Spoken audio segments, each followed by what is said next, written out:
Welcome to Switching Screens, episode 9. We took last week off for the All Star weekend because we record on Saturday. That's kind of in the middle of all the media stuff going on at All Star Saturday.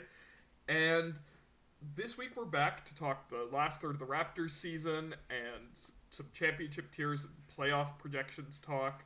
And it's just me and Josh this week, so we're going to get a little more of our opinions out there. And so, how are you doing, Josh? Doing well. Enjoyed my own personal mini break from basketball for a bit there. Did some different things. Yeah, but it's good. Glad it's back though. Raptors had a good win against the Suns last night. Pretty entertaining game in the end. So it's good. I'm doing good. How are you? I'm doing well. That was a really fun game last night, and the Raptors let Phoenix get back into it a little bit late in the game. They Yeah. had some terrible stretches of turnovers and stuff like that, and I think Mhm. that's just like you get a little bit of sloppiness after a couple of days off. I thought for the most part what we saw was really good last night, and back to they've won 16 of their last 17 now, so it's, it's, Yeah. it's hard to complain. They look pretty fresh for the most part. Like Siakam, I think was the best. Like in terms of fans being maybe concerned at the end of that run there before, like he was so exhausted, as was the rest of the team. But he was so gassed in that Nets game. And he looked great against Phoenix. Like he was doing everything. The whole package was on display. So it's great. Yeah, I mean, towards the end, right before the All Star break, the Raptors played 5 games in 8 nights, and they had a bunch of guys out of the lineup and some guys coming back in, and it just. I Yeah. think with Siakam, Raptors fans sometimes forget that he's asked to do a lot at both Yeah. ends of the floor. Yeah. And especially when Gasol's out, he's asked to pick up some of the rebounding slack, and he has to quarterback the defense a little bit hmm more, which is one of the big things Mark does for this team. So hmm when you have to ask him to do more and you compress the schedule like that, it's going to take a toll.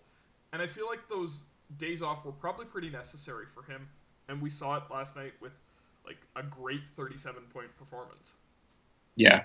He was so good. Like he was doing stuff that he was feeling good when he did them. Like he had uh, a moment where he was backing down Booker in the post, and another Suns defender was coming over for the double, and Siakam saw him coming. And instead of like making the pass to the open guy, he just turned around and rose up and shot the ball and hit a mid-range jumper instead, just because because he could. It was awesome. The Raptors' schedule to close the season is kind of weird because like they have the next they're in the middle of what's the longest homestand of the season, only 4 games.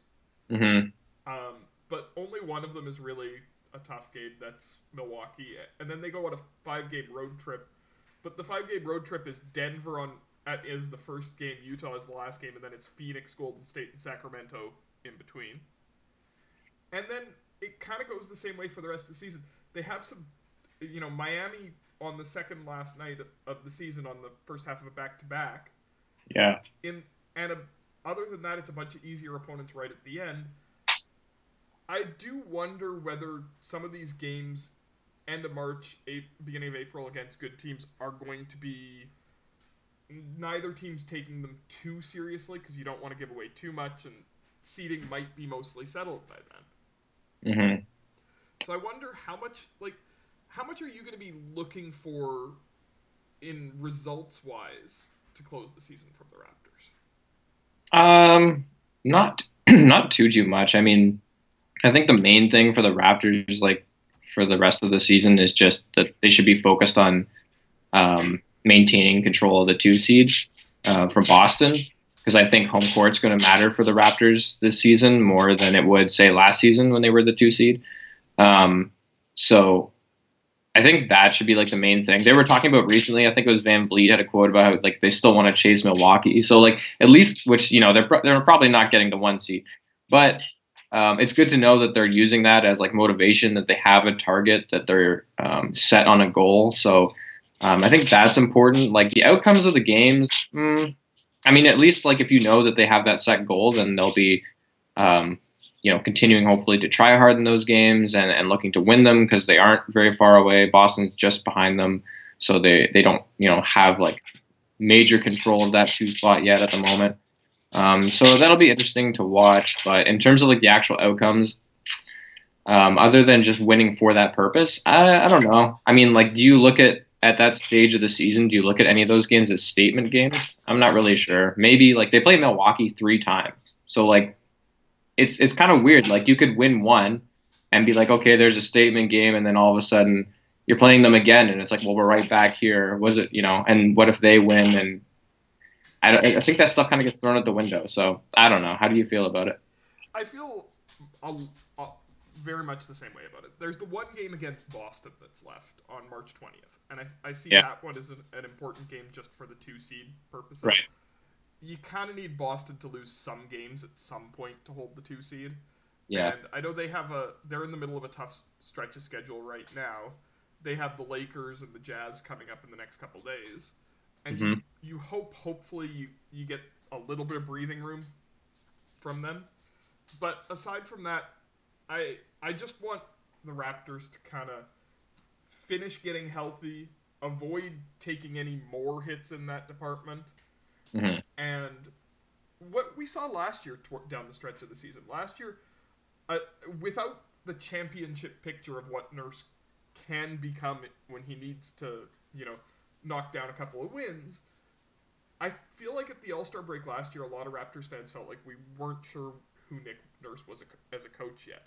He had done a lot of things where there were guys in and out of the rotation, there were guys put in weird spots, and the team struggled sometimes in games they shouldn't have struggled in.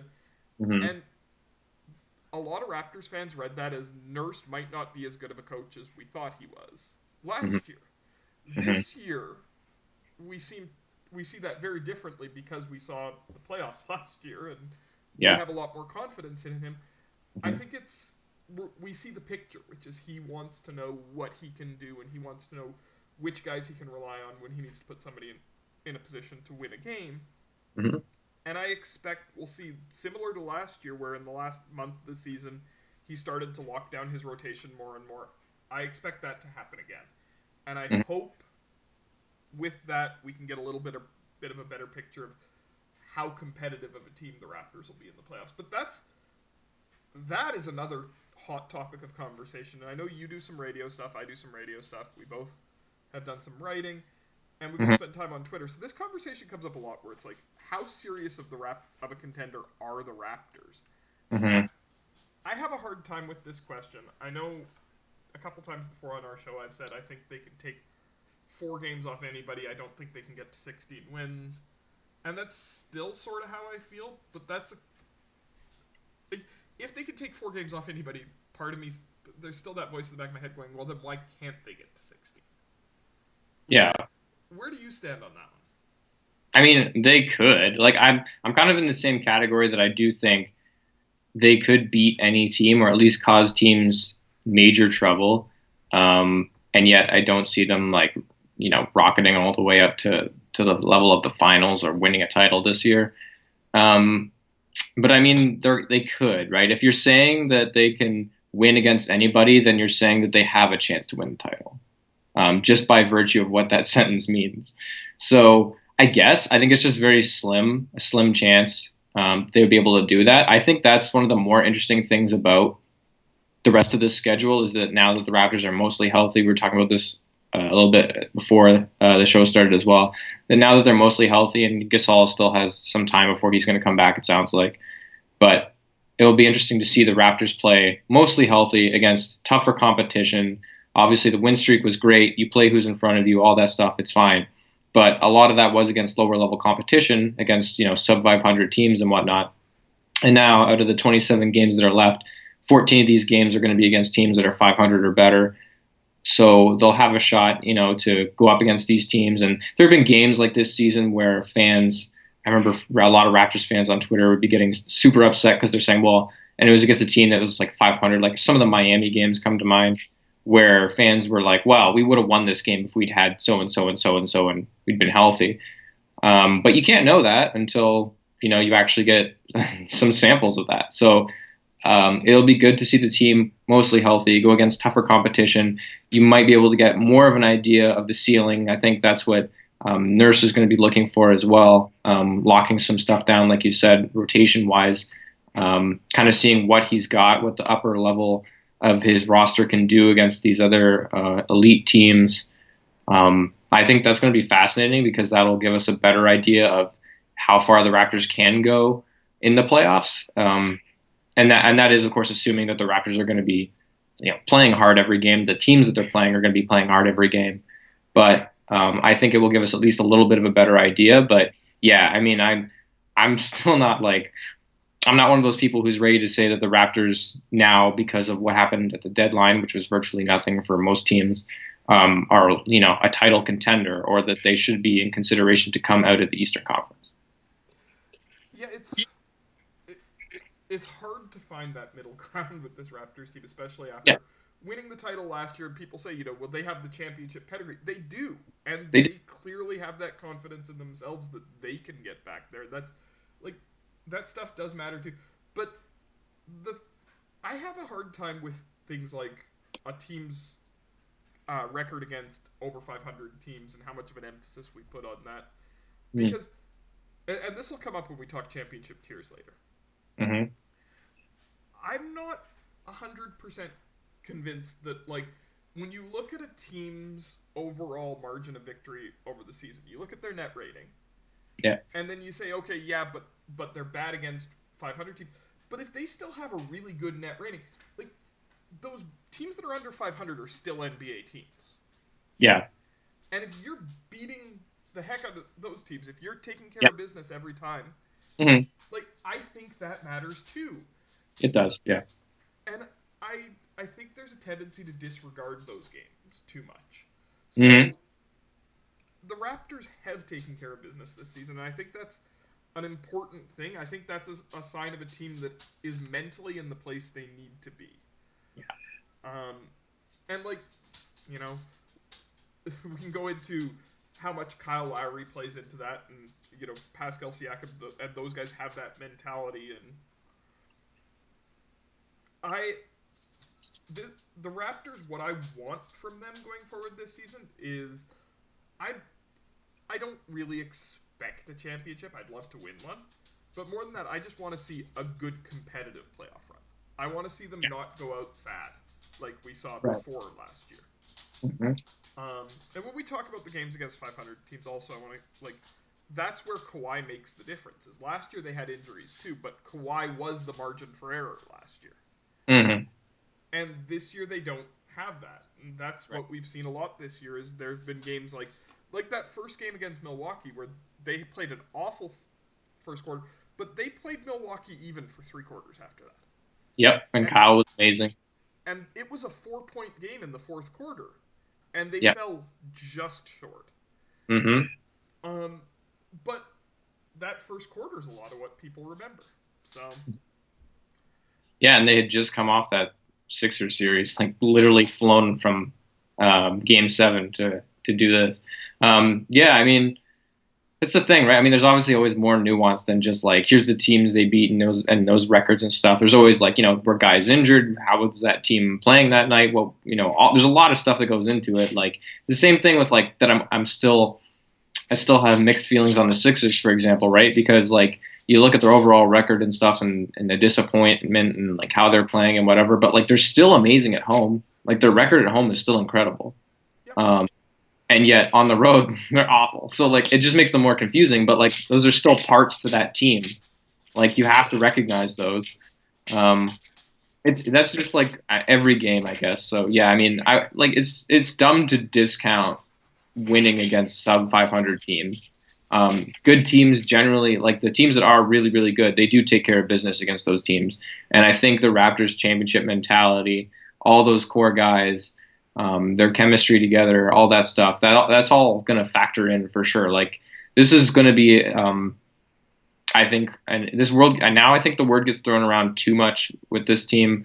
But I really do think that their resiliency is, it's different than the years before Kawhi now. Like they just have guys who are tough mentally, who have been in those moments now, and they're not going to wilt. They just wouldn't wilt like they did in the Cavs series, for example. It wouldn't be the same thing. I just couldn't see it happening. And now we have like a legitimate, historical recent history sample size of like they just don't do that anymore. They tend to never collapse. They don't. They come back from big deficits.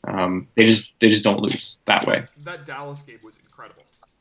Yeah, yeah, Um, I think more than the first seed in the East, what would be an interesting target if the Raptors do stay hot down this stretch run would be home court advantage throughout the playoffs, except Milwaukee. yeah. The the Lakers are only one win ahead of the Raptors. They're three ahead of the Raptors in the loss column. Mm-hmm. And if the Lakers drop a couple games down the stretch, the Raptors could put themselves in a position that, hey, if you do happen to get past Milwaukee, you've got home court advantage in a finals. Yeah, that'd be crazy. Um, the one I keep looking at Raptors numbers to try to figure out where I want to rank this team as a contender. And the one that I was looking at this morning is like, if the Raptors are healthy in the playoffs, one thing that does frequently decide playoff series, like we saw several times last year, is shooting variance. Mm-hmm. If you're the team that hits the high side of variance, you can win a series where you're not necessarily the best team. And like this Raptors team is well built to win those type of series. Mm-hmm. You know, of their top top 8 guys in minutes, Rondae Hollis Jefferson is the exception as guys who are good shooters and who are going to likely play in the playoffs. But aside from him, by percentage, Kyle Lowry is the worst 3-point shooter on the Raptors at 35.7%. Like 8 of their top 10 guys in minutes shoot better from 3 than Lowry, who's a great 3-point shooter. Yeah. And I mean, that doesn't even include, the propaganda machine, Matt Thomas. Yeah, secret weapon. So the Raptors have a lot of guys who could come into a game in a playoff series, get hot, and help you win a game that you shouldn't win. And winning games that you shouldn't win is how you win titles. Yeah, yeah, they do have a lot of those guys. I mean that's what makes them such a tough team, right? It's just I think the main concern when you talk about the Raptors as a potential title contender where their ceiling lands is like just who is like at some point you need guys that do what Kawhi did for the Raptors last season, and it's got to be Siakam in a lot of these cases. And I just think I think people have mixed opinions on that. I mean, we saw Siakam do some incredible things in the playoffs last year, and because of that, I think he deserves maybe some more credit than he's getting from some people. And then on the other hand, we saw him have some tough times as well in the playoffs last year. He's better than he was last year this year, but he is going into the playoffs for the first time as the main go-to guy on this team. And I think we haven't seen it yet. So I understand when people like are kind of like, okay, I get that all the support of the Raptors as a team, as in terms of mentality, they're really really tough. But at the end of the day, when that moment comes where you need a guy to be who Kawhi was for the team last year, can Siakam do that? And I think a lot of people have mixed feelings on that. I honestly don't know how to answer that question. Like, I really don't. I don't think we can until we see him in the playoffs. Like, you can pick out moments this season, like the Lakers game in November. Sure, yeah. December, I think. But yeah. That Lakers game where the Raptors were shorthanded and he outplayed Anthony Davis and LeBron James for a fourth quarter. And Mm-hmm. that looked like the type of guy who could get it done in the playoffs. And he's had moments like that throughout the season. But then the more the Raptors ask him to do defensively, the more he wears down, he settles offensively because it feels like he's still not completely comfortable taking on all of that. Mm-hmm. And you sit there and go, like, if you have to play the Bucks, Siakam's gonna have to spend some time probably guarding Giannis. I personally prefer OG in the matchup as the primary defender. Me too. But you assume Siakam's gonna spend some time in that matchup. Yeah. And yet, because of how good Milwaukee is, and I know we're gonna spend some time on this in a few minutes, he's gonna have to carry a load offensively. Because no matter how good your defense is against Milwaukee, you are gonna have to put up a lot of points to win that series. And I don't know if Siakam can do that. Maybe he'll be able to do that in a year or two. This year, we tend to forget, like, most NBA players, when they're playing their 9th year of organized basketball, That's like a year or two before they enter the NBA. Mm-hmm. And that's where Siakam is right now. Yeah. And that's really tough. So I don't know. It's one of the things too about that I found interesting about the win streak. Like I think people who are casual fans or just don't watch the Raptors a ton will say that like yes, Siakam is Toronto's best player and like he's their guy and in go-to moments he's the dude and all that stuff. And to an extent that's true. And Nurse has talked about how he wants to do that more with Siakam. But Siakam's also always been such a team player, coming up as a guy who was not always the number one option, rarely if ever. But like during the streak that the Raptors had, like one of the cool things was just like who's stepping up tonight. I don't know, like guys all across the roster were closing out those games. It wasn't just like okay, they've gotten this far in the game and now it's Siakam time. Like every single night, Siakam is the dude and he's taking over and he's winning these games that are close. It was like some nights it was like Terrence Davis is going off, or tonight's just like a Kyle Lowry night. For the record, I trust Terrence Davis. Like, I know it started the season as a meme, Terrence Davis will save us. I would absolutely trust Terrence Davis on the floor in the fourth quarter of a playoff game. And I'm serious about that. Yeah. When he's out there with Kyle Lowry, not only does Kyle know how to find guys always in the right place to get them where they need to be to succeed, Terrence Davis knows how to put himself in a place where Kyle Lowry can make him succeed. Yeah. And he is completely confident in his own game. He's not afraid of any moment. He's improved as a defender, which was one of his weaknesses earlier in the season. He's been a lot better in those rotations. And that's another one of those guys that kind of makes me go, can the Raptors find a level that they need to find in some of these tougher series? I don't know. If Terrence Davis is who we think he is, then maybe. Maybe. I think he should definitely be in the playoff rotation for sure. He should definitely be the eighth man, 100%. He's just that good. The only thing is like, is he going to be able to create off the dribble in the playoffs if they need him to? I'm always a little concerned about that. I mean, when you're in the top 8, and in the rotation wise, like hopefully you won't have to be doing that too much when you have at all times some of the other creators in the game, and that's always when Terrence Davis shines the most, is when he's just surrounded by other creators and doesn't have to do that stuff, and then he can be the guy who's relocating and spotting up and catch and shoots and running in transition. That's when he's at his best, especially like as a rookie, But yeah, I do. So there are a couple questions, obviously, and he's not been in the playoffs before. But I think I agree with you. I think I do trust Terrence Davis. At least the stuff we've seen him do that he's been amazing at. I trust him to do that stuff at a playoff level. Yeah. I don't know if I expect like his effective field goal percentage to stay at it's almost at 60% for the season right now, and that's insane for a rookie. He's been amazing. He's been so good shooting wise. One other thing I want to touch on before we move to championship tiers. The other thing that makes me a little bit higher on the Raptors, I think there is only one team that they're likely to that they have a high chance of playing in the playoffs where they don't have a big coaching advantage, and I think that's the Miami Heat. Yeah, I can't see them playing any other team where Nick Nurse isn't a big advantage, and coaching matters in the playoffs. I know Boston fans will probably say Brad Stevens, but Nick Nurse has done it in the playoffs. Brad Stevens hasn't. True. So I think that really matters, and I think Nick Nurse has done such a fantastic job this year. I really hope he wins Coach of the Year. He should.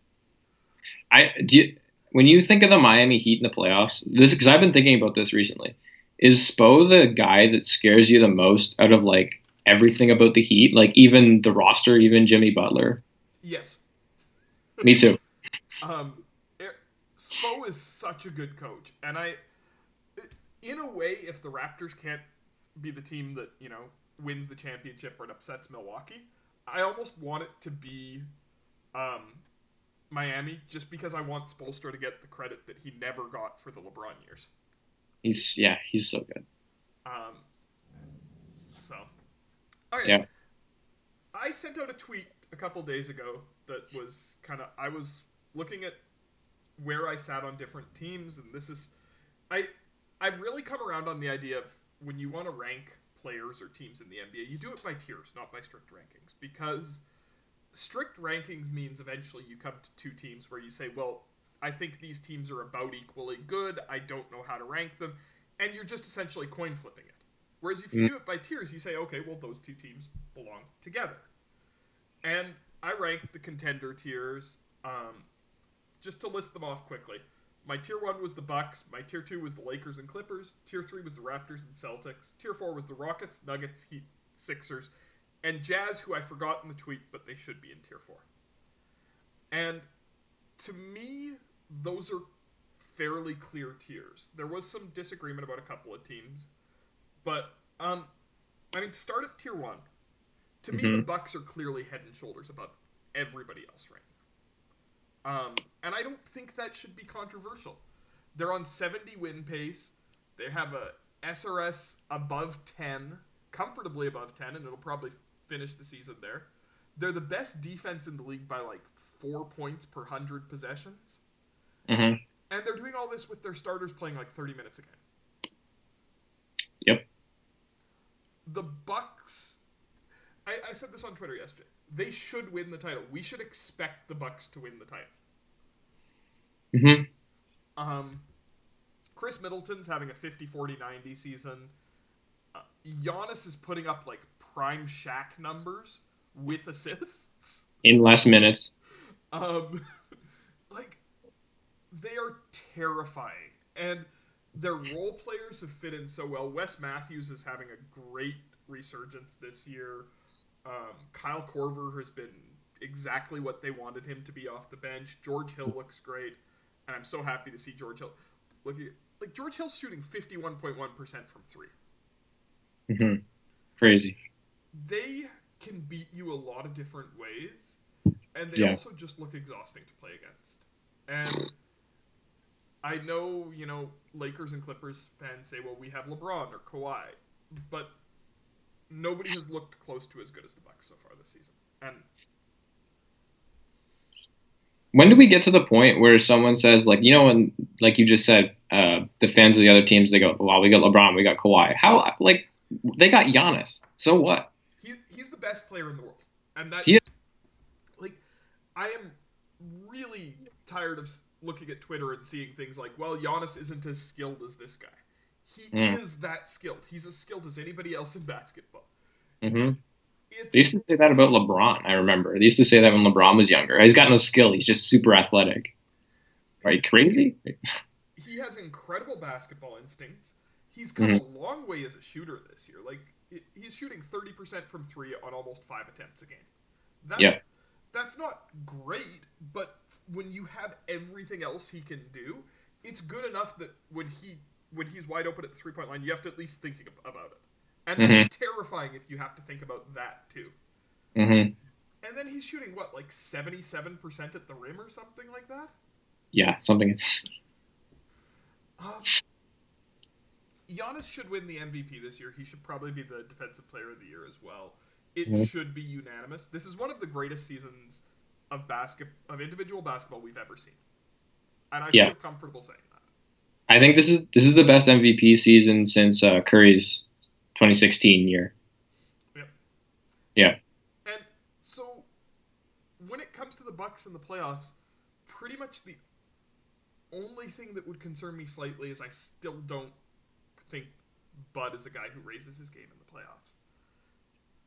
But I don't know if he has to. This team is so good. Yeah. Yeah, I don't know if he has to either. I did see like Bucks fans talking about he's tried out some different things during the regular season that he hasn't done before, at least with this team. Just some different stylistic things and some different kinds of play calls and actions and stuff. So I wonder if like maybe he tries some different things in the playoffs. But in terms of like overall big time adjustments, I mean, I'm a little biased, I guess, from last year's series, but I wouldn't put all my faith in Bud to make those decisions. But yeah, I mean, like you're saying, like how many of those situations does he wind up in this year in the playoffs? Like the Bucks are so good that, I mean, everybody's going to be adjusting to them first. Like every other team is going to have to be the team that blinks first before the Bucks do. I mean, like you saw that with the Raptors even in that series last year. Like the Raptors did blink first. They decided to put Kawhi on Giannis. Was the first move that was like, okay, here we go. And just the whole thing ended up working out, luckily for Toronto. But like, And game just, 3 was a double overtime game. yeah, I mean, they It could have was lost the game. it was one bounce from the Bucks being up 3-0 in that series.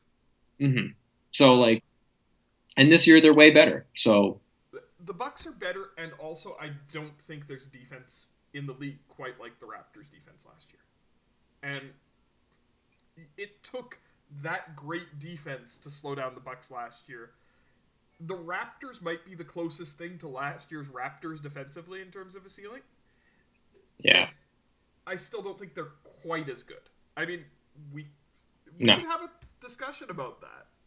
Maybe because like OG is what like at this point in their respective careers on a regular basis, OG is a reasonable facsimile of Kawhi defensively most yep, nights. yep. But in the playoffs, when it really matters, who do you trust more? Well, and that's just the thing. Like, who replaces Kawhi offensively for the Raptors? And the answer is probably nobody. Nobody. Yeah. So we're both on the same page there. Like, nobody else belongs in that tier with the Bucks, right? No, nobody does. So, tier 2, I have the Lakers and the Clippers. And I had a couple of people say that they would put those two teams with the Raptors and Celtics. Based on the statistical profile so far this season, if you just put it on the numbers, I can see the case. Yeah. But in the playoffs, the Lakers have LeBron, the Clippers have Kawhi. Yeah. And also, I think path matters. If you're Yeah. if you're the Lakers or the Clippers, the only team you're really scared about before you get to the finals is the other one of those two teams. Yeah. The Raptors and the Celtics, you know, they're probably going to have to play a 2-3 series against each other, and then the Bucks, and then probably the Lakers and the Clippers in the finals. And that's 12 wins you have to get against extremely good teams.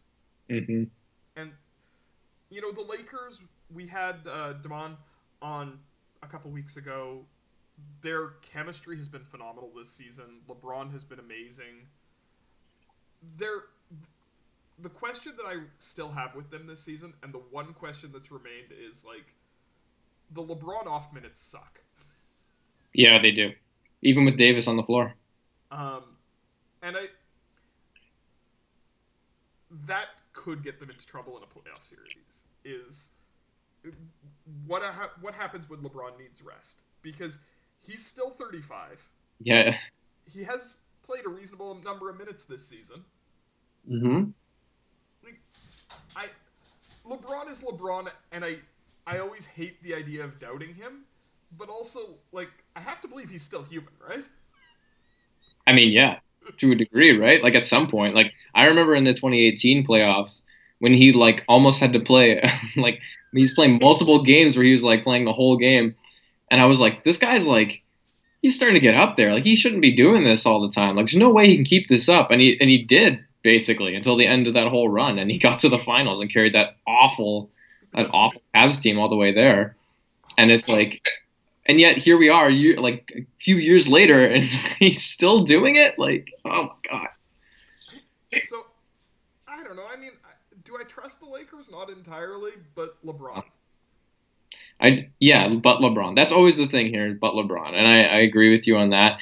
The Lakers are one of my favorite teams to be like, which guys do you trust in the big moments? They got some key guys that they have to play that have some glaring weaknesses. Like Kuzma is just a huge defensive liability.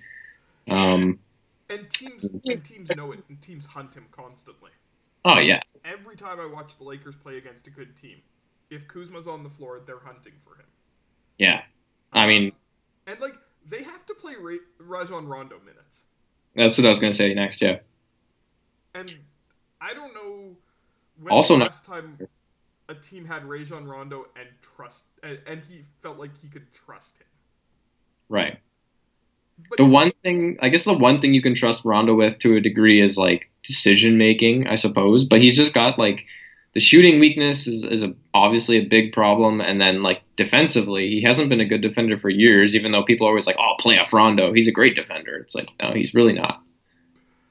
Um, I how to what degree do you trust Anthony Davis? Yeah, that's a big question too.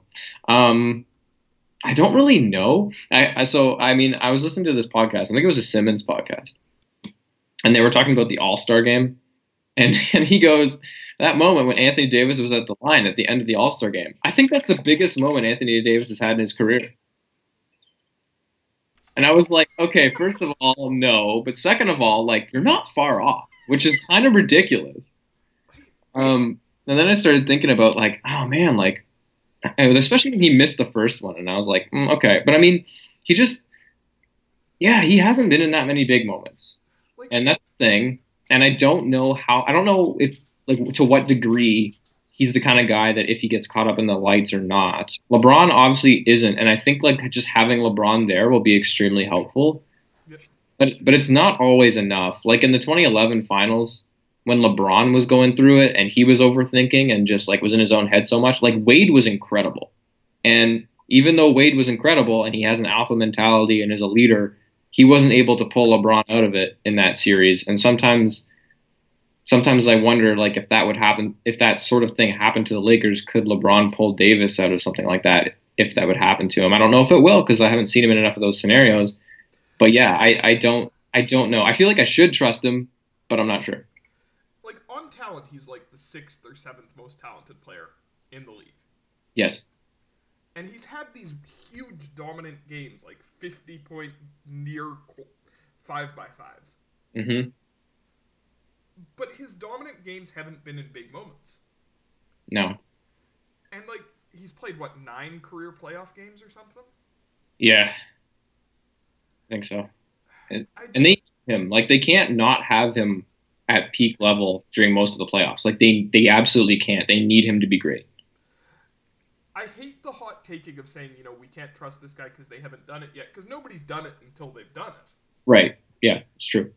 But at the same time, like, it does feel like there's a little bit of a real case to say Anthony Davis is a guy who hasn't shown us what a guy of his talent level should have at this point. There is a case for that. Yeah, So, I agree. I don't know. With the Clippers, I wanted to see them go out and get another playmaker at the trade deadline or in the buyout market. Yeah. And they got, Reggie Jackson and Marcus Morris. I was just waiting for you to say like the sound of your voice when you said Reggie Jackson, the disdain. Reggie Jackson was actually like reasonably good the last 2 years for the Pistons, Okay. but they didn't fix the problem they needed to fix. And, No, they, where I have been for the last 2 months on the Clippers is it feels like they need Kawhi to be better than he had to be consistently last year for the Raptors. Like, what Kawhi had to do for that Sixers series. oh my God. It feels like they might need 2 or 3 of those series from him. Because how many other guys do you trust? Yeah. Same thing. Yeah. Agreed. And, I mean, then I think about the fact that coming out of that Sixers series, there was a storyline for a couple games in that Bucks series where it was like, Kawhi is physically finished. There is no way the Raptors can win. Mm-hmm. And the same thing in the finals. There were a couple games in the finals where, like, he looked done. Yeah.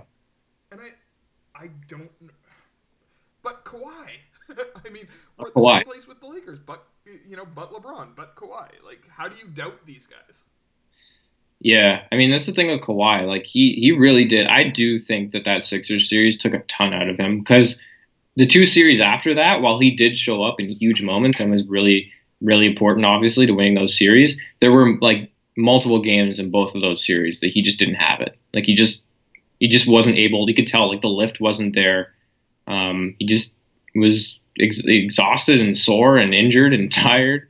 And like if he needs to do that multiple times and the supporting cast isn't as good. I mean, you can make the argument about whether about the Raptors last season and the Clippers this season if you want to and whatever. Personally, I'd love to see Paul George not be injured all the time. But yeah, how much do you trust those guys? I mean, Paul George has a much bigger body of work in the playoffs than Anthony Davis does. But Yeah, his last couple playoff runs, like he's averaged in 5 of his last 6 playoff runs, he's averaged more than 40 minutes a game. yeah, He's carried huge loads in the playoffs, and in a lot of those series, his team has lost still, and that's tough because he's been good, but he's also been bad in some critical moments. yeah. I mean, here's the thing, like especially with him being like a secondary option to Kawhi instead of like a Westbrook, which was always a weird dynamic. If George is healthy, I would trust him. He's been dealing with so much injury over the last couple seasons that I'm wondering it's got to take a toll at some point. And I mean, he's still kind of in and out of the lineup. He, Um, he's not as young as we think he is either. Like he's 29. no, yeah. So, and I mean, the Clippers too. Like, there's so much pressure on the Clippers. They got to get it done. Like, they have like a 2 year window, right, including this season. So they gotta win at some point here. Like, that's if they don't, then I mean, what happens, right? I mean, anything could happen there. So I mean, when we had Lucas and Robert on, they said like they have to view this as a 2 year window for them. yeah. So the two teams that I have, like, to me, tier 2 and tier 3 are relatively close. It's the LeBron and Kawhi factors are what makes the Lakers and the Clippers ahead of the Raptors and the Celtics. Because the Raptors and the Celtics are teams that are like, statistically, they have been great this year. We talked about the Raptors a whole bunch. The Celtics as well. They've been really good this year. Jason Yep. Tatum has, you know, we. Jason Tatum's a player who I think we've got so caught up in the jokes about him that we forgot that he really is also extremely good. He's awesome. Yeah. Um, Jalen Brown's been great this year.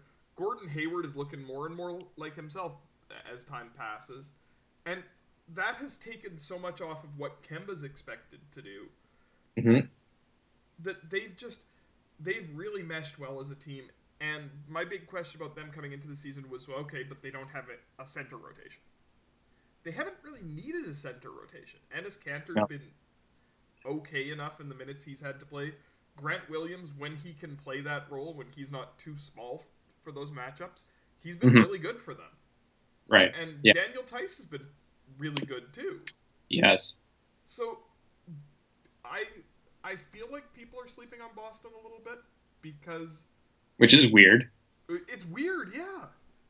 Because like people trusted Kyrie in a way that we don't trust the rest of the guys on the Celtics. And I don't get that entirely because Kyrie has never won a playoff series with or he's won one playoff series without LeBron as a teammate, and that was beating who did they beat in the first round last year? Um. Wow. Who did they beat? Indiana. Oh, Without and without Oladipo. that Oladipo. Yeah. I kind of Um, forgot that. and they got destroyed by Milwaukee last year. But Boston had that series. Remember, after Game 1, it was all Boston. And that was Kyrie in that series looked as disinterested as in playing for the team that he was playing for as just about anybody I've ever seen. Like, Yeah. he just looked like he didn't want to be there for most of that series. Yep.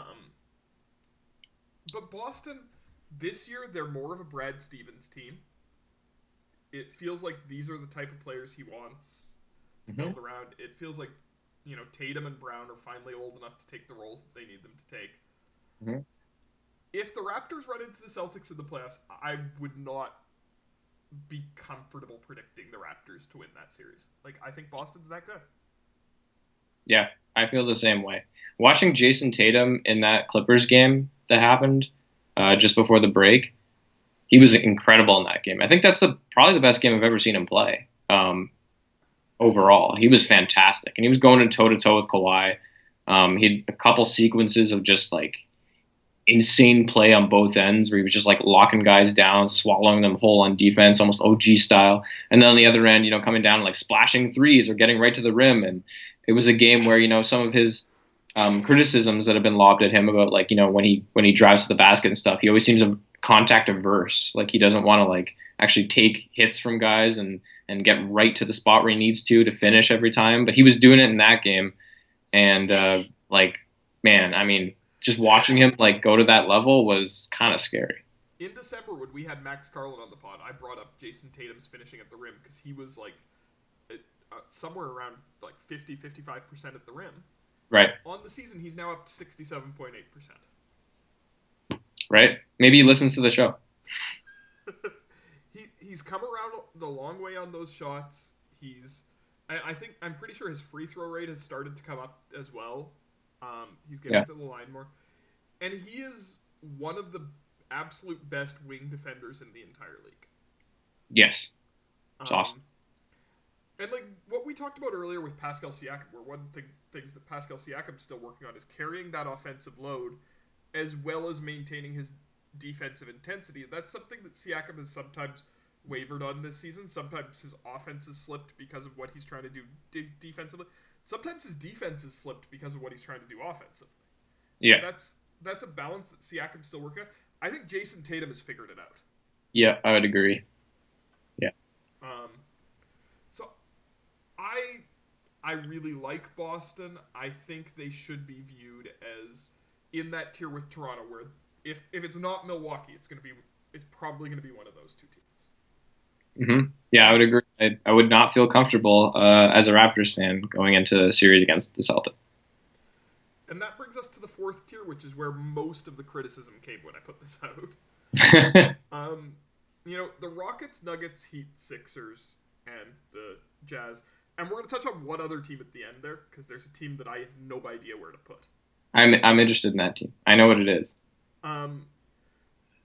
Each of those teams, their fan bases said we should be ranked in tier 3 or tier 2. And like each of those teams, I see the case. The Rockets have a system that works. They have players that fit in well, to some extent. Yeah, it does it. It works the regular season. That fit around Russ and Harden. Russ and Harden have looked like they're starting to figure things out. Yeah.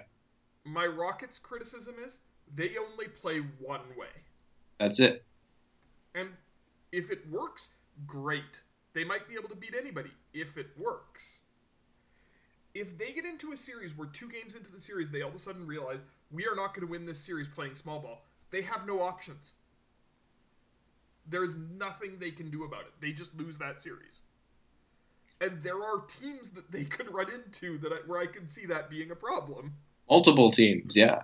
So I want James Harden to win because I feel like he's entered that realm of he's so criticized that we've forgotten that he's really good. Yeah. But I do not see it with this team. I don't either. I just really don't. No. Like, it's good to see Russ playing better. I want to talk more. I almost kind of feel like we should talk more about Houston because they're really good, but also I don't know what else there is to say.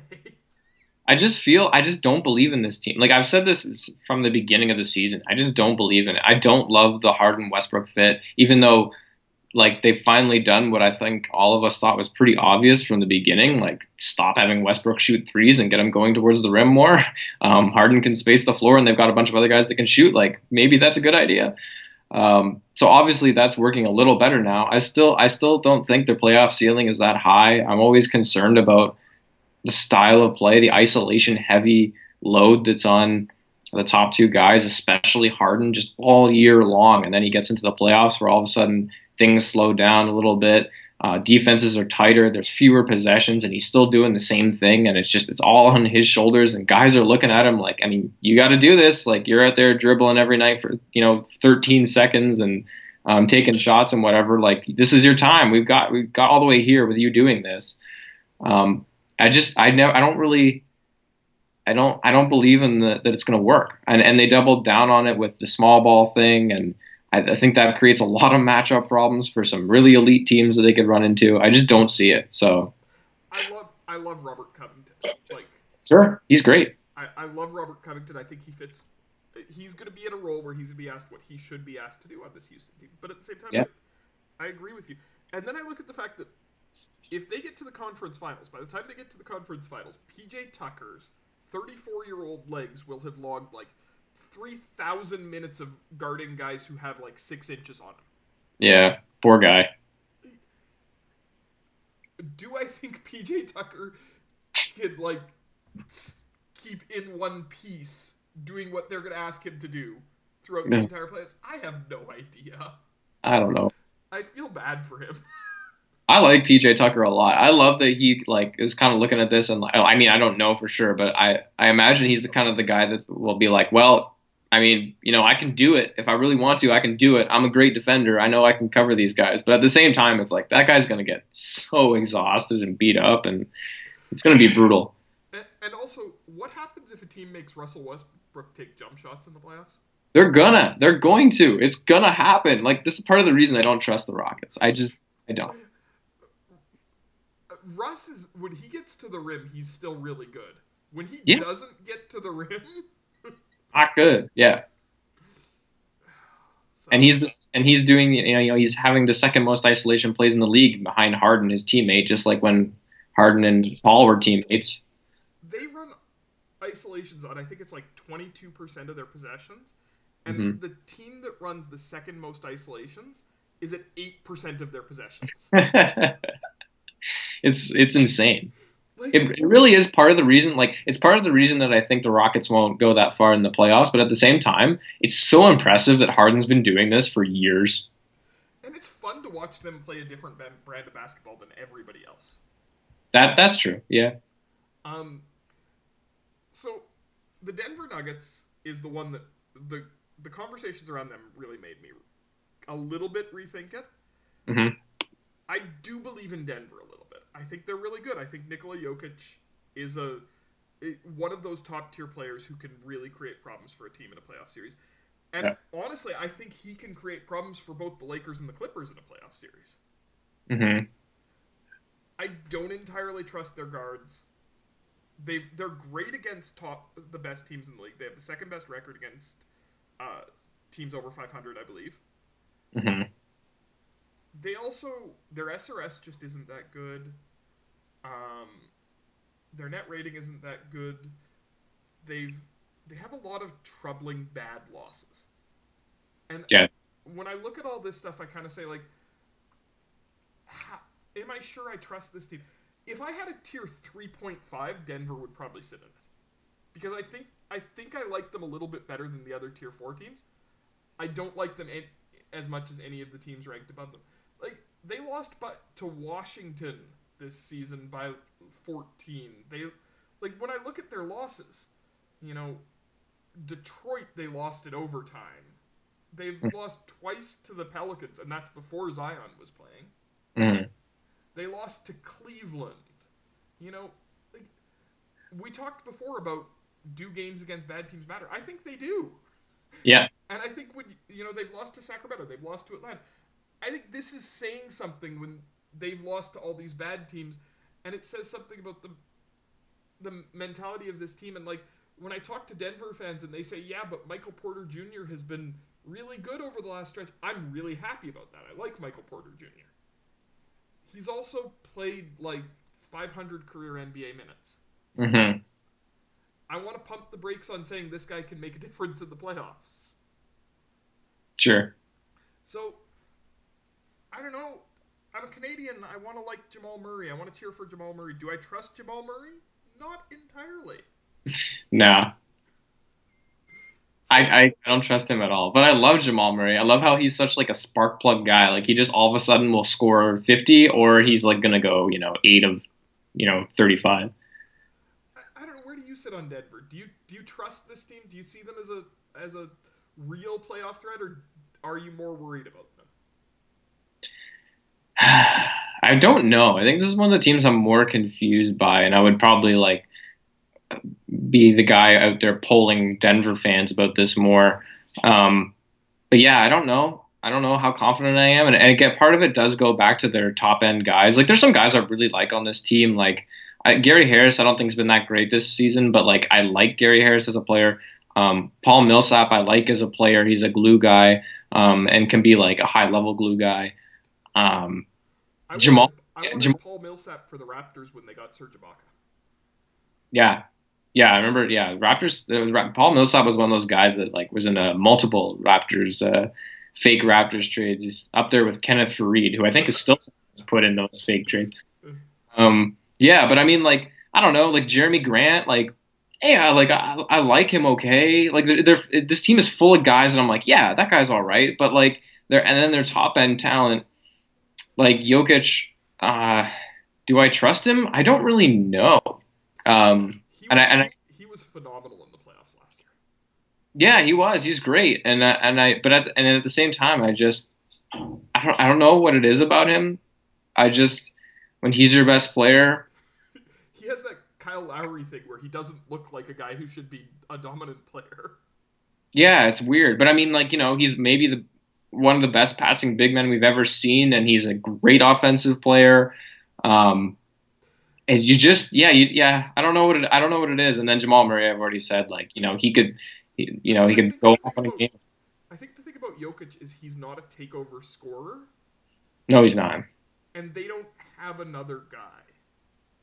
No, I mean, yeah, I mean Murray should be that guy, But but like from night to night, who knows? Like right, it's sort of like if they need a guy to get you 40 in a tough playoff game, do you yeah, trust anybody on this roster to do it? And I I hate these type of reductive arguments, yeah, but it does happen sometimes that you need a guy to do that. Mm. yeah. I don't know. Like it's even with Jokic, it's like, could he do that? Absolutely. Do I trust him to be like this? Is like when there's a night coming that's like this is a night where they need 40 absolutely from this guy. Can he do it?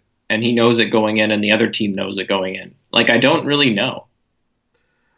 I I want to watch more Denver down the line of the season because like maybe I'm wrong about them. Maybe they should be in tier 3 with the Raptors and Celtics. I'm Maybe. gonna watch some more of their games. They have some big games coming up against good teams, and maybe they, show something that helps me establish that yes, I'm too low on them. I Were there any like super compelling arguments from Denver fans that came to talk to you about this about like why they should be ranked higher? what there was a Denver writer who was in my mentions talking about it, who was talking about their record and their net rating against teams above 500 so far this season, and that was like that kind of was really convincing because it's not just that they've won those games; they've won those games convincingly. All right.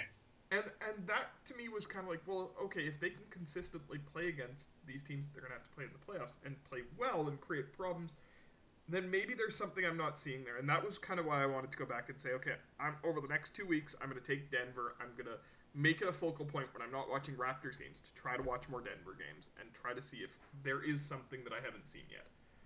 And that's what I'm gonna do. And maybe we'll revisit this in 2 weeks, and I'll say, yeah, I was wrong about Denver. Sure. Yeah. Um, we're running up on an hour, so we should probably the two teams from the Eastern Conference in this tier, the Heat and the Mhm. Sixers. Yeah. I'm kind of in this same boat about both of these teams, where Yeah. they're good. I don't believe in them. Like Okay. you said earlier about the Heat, is Eric Spoelstra the scariest member of mine? Yes, he is. Which is great to have a coach who you believe in that much, but that also says something about their roster. Like Yeah. they have so many young players who they rely on a nightly basis, and guys who, although they're having good seasons, when you have that many guys who are going to be going into their first playoff run, there's a lot that can go wrong too. Mm-hmm. They rely on a lot of shooting variants. Mm-hmm. Jimmy Butler is a guy who has broken down before as seasons went on. And him Mm-hmm. and Bam are carrying a lot of the load for this team. And Yeah. so I think they're good. I think they're dangerous. I'm not entirely sold on them. And again, when I look at the numbers, their SRS this season is only plus 2.6. That is not good for a team with their record. No. Yeah, I feel pretty much the same about Miami. I don't really trust them too much either. I do think Spo's the scariest thing. I like Jimmy Butler a lot. I like Bam Adebayo a lot. I think he's going to be really, really good in the coming seasons. He's already really good, but I mean like really good. Um, One of the most interesting things to me is they've had like a ton of overtime games. Like I don't know if they've had any since, but like the last while they were like, I think they're like 8-0 in overtime games, Yeah. which on one hand is like cool. Like you can close out these games in overtime and win them or whatever. But at the same time, it's like you keep going to overtime. Eventually that's going to like bite you in the butt. And I think it's starting to, in some of these games recently. So maybe their record is a bit better than they are. And that kind of thing just leads me to believe that I think maybe the Heat are a little overrated in terms of roster construction. But I think they're good. And I do agree that they're a dangerous team for sure. But I'm not really frightened by them if I'm one of the upper tier teams.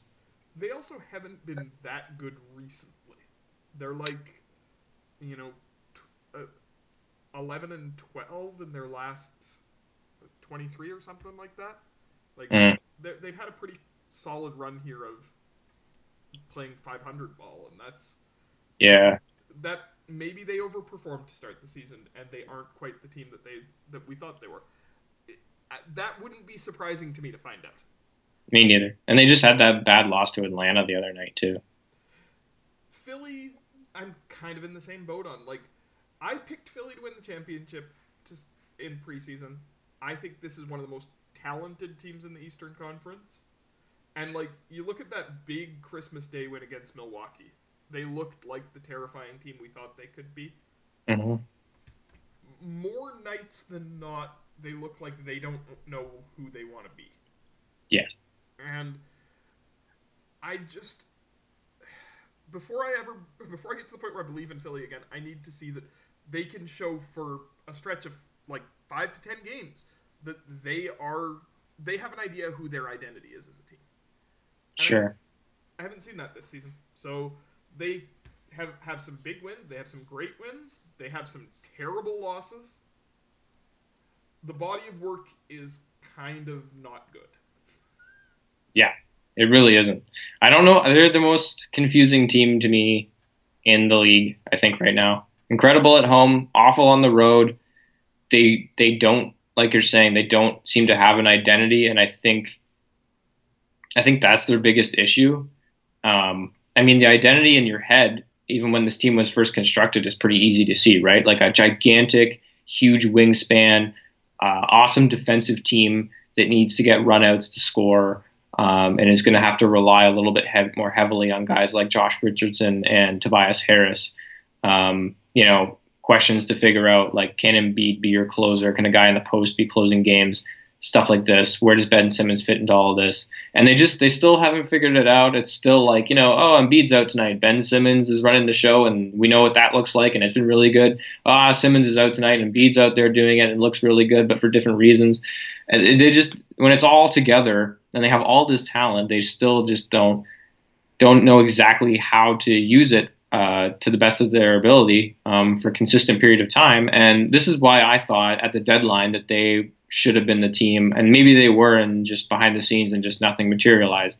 But I thought they should have been the team that was going to go after like a bit of a bigger move, like something to really change things up, because it had just been such a struggle to that point. To something to cover up those weaknesses, to help figure those issues out, to really cement an identity and go forward that way. But they didn't. They made very small, almost not useless or pointless, but just very small moves that aren't going to be big deals in the playoffs necessarily. So it gets to the point where, and I did the same thing. I picked the Sixers to win the title in the preseason too. So I definitely believe in them a lot less than I did back then, having watched them. But at the same time, like, I still think there's still a team that when you get them into a 7-game series, and if they're really locked in, they could do some serious damage. I think they're one of the teams that they literally could be out. I think there was a thing on the jump with Windhorst, and he brought out like his cone of silence or whatever. Yep. I was talking about how he would be not surprised if they went out in round 1 or if they won the title. And I kind of feel that way too, because I just don't know how to look at this team, because I don't think they know how to look at themselves. Yeah, I still think Philly could win the title. I just I don't know. The Utah Jazz, you know, they're good. Their numbers are good. Their record is good. They've played some great games of basketball. Fundamentally, are they better than the Jazz teams of the last year or two that's looked good and then had terrible playoff runs? Like, Donovan Mitchell is better. Mike Conley was supposed to come in here and be the guy who could change their offense in those critical moments. Mike Conley has not been good this season, and to Yeah. me, that's a problem for Utah. And it's just like, I believe in Utah to the extent that I believe they are the team we've seen them to be. Hmm. Hmm. I don't believe that team is a team that can win a title. Yeah. I don't either. I was hoping Mike. I like Mike Conley a lot. I think he's been underrated for most of his career. Um, love those right-handed floaters. Amazing.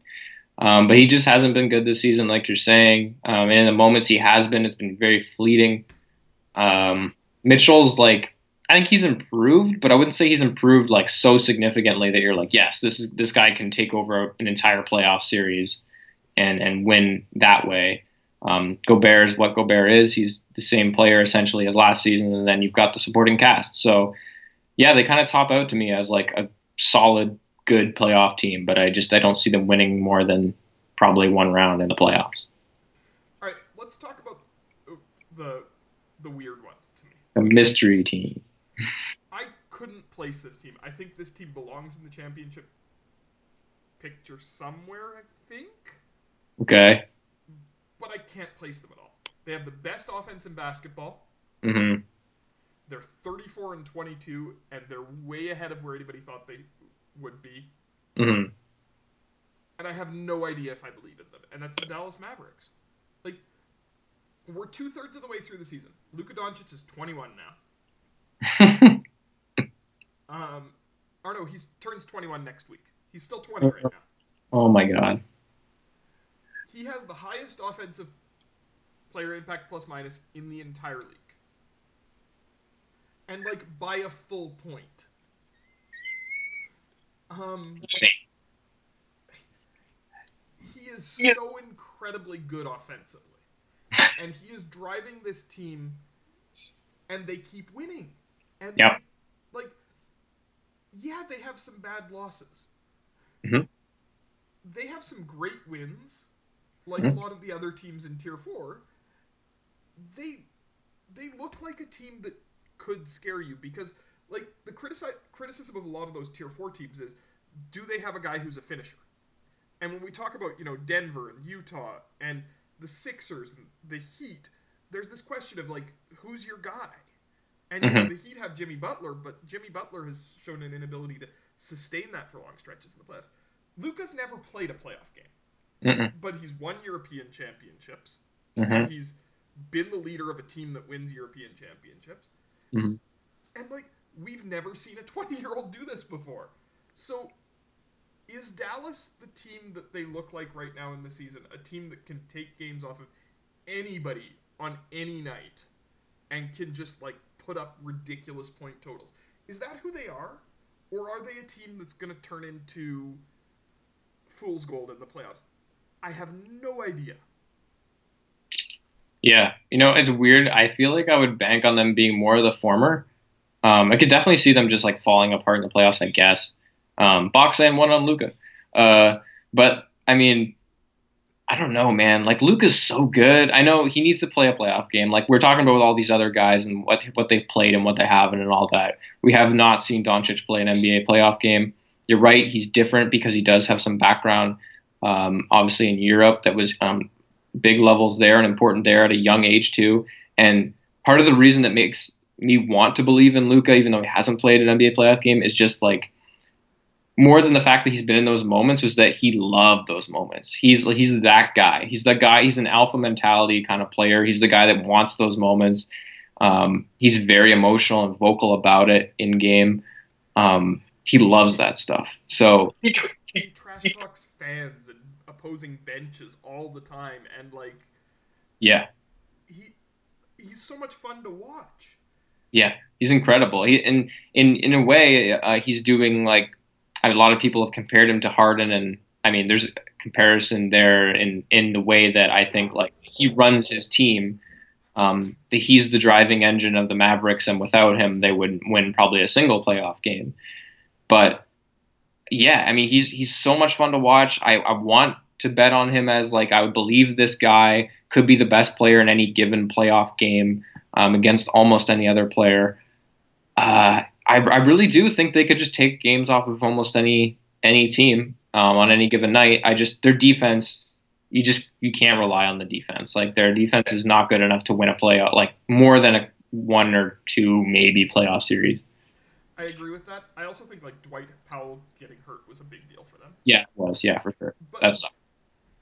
yeah, I mean, when we talk about the Luka stuff, this is also a guy who, at the end of tight games, he's gone at LeBron, he's gone at Kawhi. You know, he wants those things. And when we say, you've never seen a 20-year-old lead a team to big playoff wins before, we've also never seen a 20-year-old do a lot of the things that he's done. Like, This is true.